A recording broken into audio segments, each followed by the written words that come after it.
The Wyoming winter descended like a vengeful spirit upon the vast, unforgiving plains, where the wind whispered secrets of isolation and hardship through the skeletal branches of scattered pines. Snowflakes danced in chaotic swirls, blanketing the earth in a pristine yet perilous shroud that could bury a mana or woman and her child without remorse. Caleb Holt, a cowboy whose life had been etched by the relentless grind of ranch work and the scars of personal loss, urged his mare, Juniper, forward through the gathering storm. At 38, Caleb was a man of few words and fewer companions, his broad shoulders hunched against the cold beneath the worn duster coat that had seen better days. His face, rugged and lined with the creases of sun and sorrow, bore the weight of a past he rarely revisited.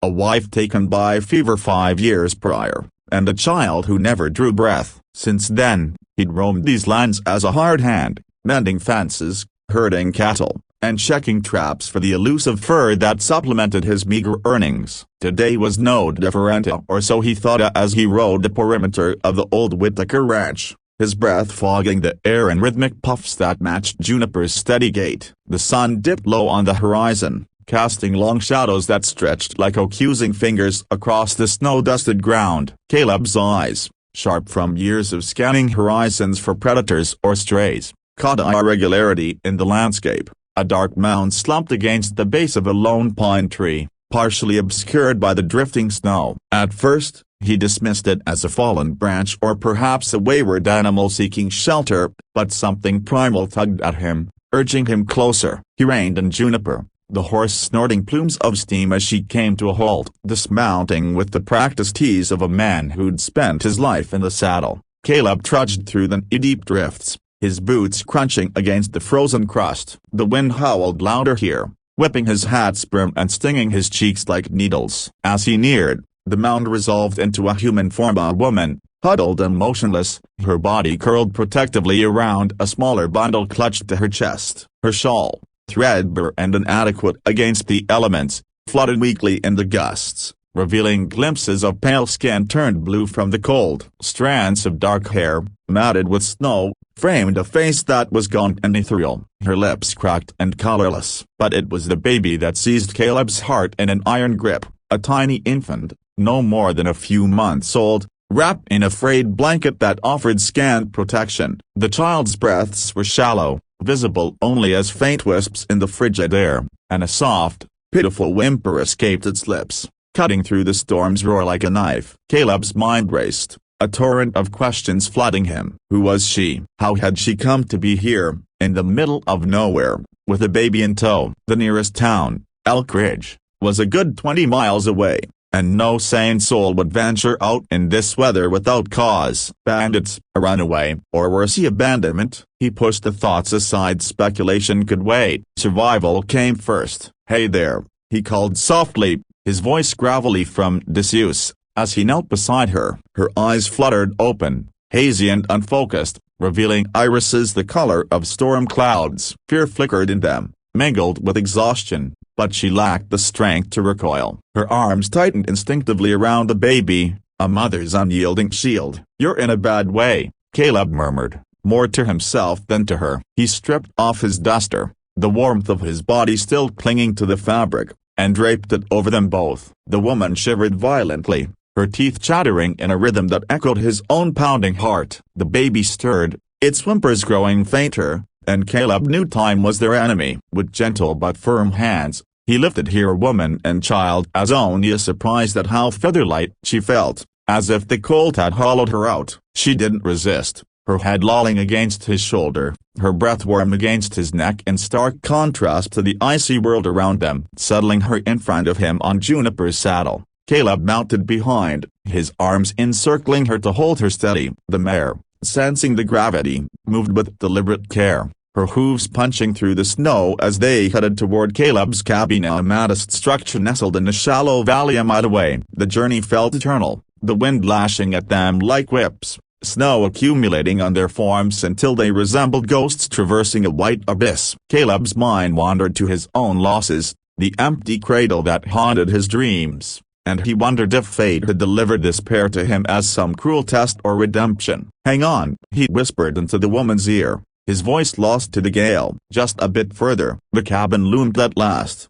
a beacon of rough-hewn logs with smoke curling lazily from the chimney, evidence of the fire he'd banked before leaving. Caleb dismounted, carrying his fragile burden inside with the care one might afford a wounded fawn. The interior was Spartan, a single room with a stone hearth, a cate piled with quilts, a scarred table flanked by 2 chairs, and shelves lined with tins of beans, jerky, and the necessities of solitary life. Warmth enveloped him as he kicked the door shut, the fire's embers glowing like watchful eyes. He laid the woman on the cot, peeling back the layers to assess their condition. Her dress, once perhaps fine but now ragged, clung to her frame, soaked through. The baby, a girl with wisps of fair hair, blinked up at him with eyes that mirrored her mother's, wide, trusting, yet on the brink of surrender. First things first, heat. Caleb stoked the fire, adding logs until flames leapt high, casting dancing shadows on the walls. He fetched a pot, melting snow for water,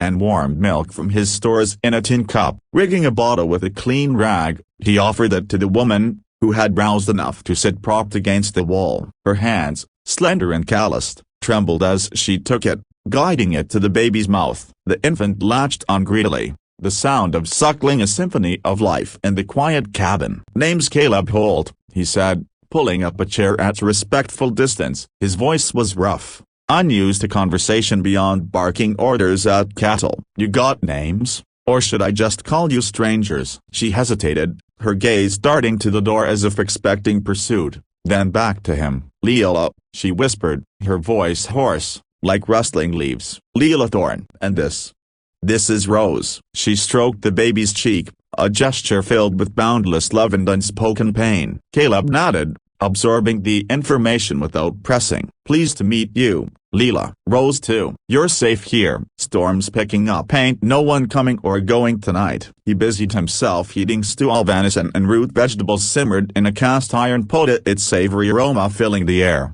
a stark contrast to the desolation outside. Lila ate sparingly at first, then with growing hunger, her color returning in faint blushes. Rose, sated and warm, drifted into peaceful slumber, her tiny chest rising and falling steadily. As the evening deepened, the storm battered the cabin, wind screeching like banshees at the windows. Caleb sat by the fire, mending a torn glove, stealing glances at his unexpected guests. Lila's story began to unfold in fragments, coaxed by the warmth and his quiet presence. She hailed from Boston, a city girl thrust into the West by marriage to a prospector named Elias Thorne. He'd promised gold and glory in the Montana territories, but delivered only hardship and abuse. When Rose came, Elias's temper worsened, blaming the child for their misfortunes. One night, in a drunken rage, he'd struck Lila, threatening worse. She'd fled with Rose, hitching rides on wagons,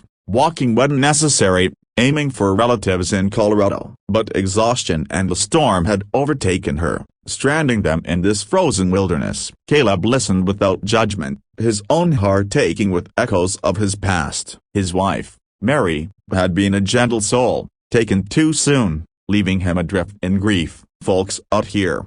We look out for each other," he said finally, poking the fire. "You and Rose, you need time to heal. Stay as long as you like." Lila's eyes met his, gratitude shining through her weariness. "Why help us? You don't know me." Caleb shrugged, the ghost of a smile tugging at his lips. "Reckon I do now. Besides, that little one deserves better than freezing to death." He rose, fetching more blankets. "Get some rest. Tomorrow, we'll see about proper clothes and such." The night passed in fits of sleep for Lila, haunted by dreams of Elias's pursuit, while Caleb dozed in his chair, ever vigilant. Dawn broke with a fragile light filtering through frost-laced windows, the storm abated but leaving a world transformed in white. Caleb rose early, tending to Juniper in the lean-to barn, milking the goat he'd kept for company. Returning with fresh milk and eggs from his few hens, he found Lila awake, Rose cooing softly in her arms. Breakfast was simply oatmeal porridge sweetened with molasses, eggs fried in lard, but it tasted like hope to Lila. As they ate, conversation flowed easier. Caleb spoke of his life, born in Texas, orphaned young, drifting north with cattle drives until settling in Wyoming. The ranch work suited him, the solitude a balm for his wounds. Lila shared more, her love for books, stolen from her father's library back east, her dreams of a quiet life where Rose could grow free from fear. Days blurred into a routine. Caleb taught Lila the basics of cabin life via chopping wood, tending the fire while she mended his clothes with skilled stitches, a remnant of her city upbringing. Rose thrived, her giggles echoing like music in the once silent space. Caleb fashioned a cradle from pine branches, rocking it gently as Lila rested. Evenings brought stories, Caleb recounting tall tales of cowboys and outlaws, Lila reciting poems from memory. An unspoken bond formed, fragile as new ice, yet strengthening with each shared glance. But shadows lingered. One afternoon, as Caleb returned from checking traps, he spotted tracks of horse hooves, fresh and deliberate, circling the cabin before veering off. His gut twisted. Elias, perhaps, or opportunists drawn by rumor. He said nothing to Lila, not wanting to alarm her, but doubled his watches, rifle at the ready. Weeks passed, the snow deepening, isolating them further. Lila's strength returned, her cheeks filling out, her eyes losing their haunted edge. Rose took her first tentative crawls across the cabin floor, delighting them both. Caleb found himself lingering over tasks, savoring the domesticity he'd longed forsaken. One night, as a full moon bathed the snow in silver, Lila confided her fears. "What if he finds us, Elias? He's not one to let go." Caleb set his coffee down, his expression resolute. "Then he'll deal with me. This is home now, for both of you if you'll have it." Tears welled in Lila's eyes, not of sorrow, but relief. "Home," she echoed, the word a promise. Yet fate, ever capricious, tested them. A blizzard struck with fury, winds howling as if to tear the cabin asunder. Inside, they huddled by the fire, Rose fussing from the noise. Caleb braved the gale to secure the barn, returning snow-caked and chilled. Lila wrapped him in blankets, her touch lingering, sparking embers neither acknowledged. In the storm's aftermath, a knock echoed 3 sharp raps that froze them. Caleb grabbed his rifle, motioning Lila to hide with Rose. Opening the door a crack, he faced a stranger, a grizzled man on horseback, badge glinting on his coat. "Sheriff Harlan," the man introduced. "Looking for a runaway woman and child. Husband's offering reward." Caleb's jaw tightened. "Ain't seen them." The sheriff eyed him suspiciously but, with the cold biting, rode off. Lila emerged, trembling. "He'll come back. Then we'll be ready," Caleb assured. Spring whispered promises as snow melted, revealing green shoots. Lila planted a garden with seeds Caleb bartered in town, Rose toddling beside her. Caleb expanded the cabin, adding a room for privacy. Their connection deepened as shared labors, quiet evenings, a kiss stolen under starlit skies.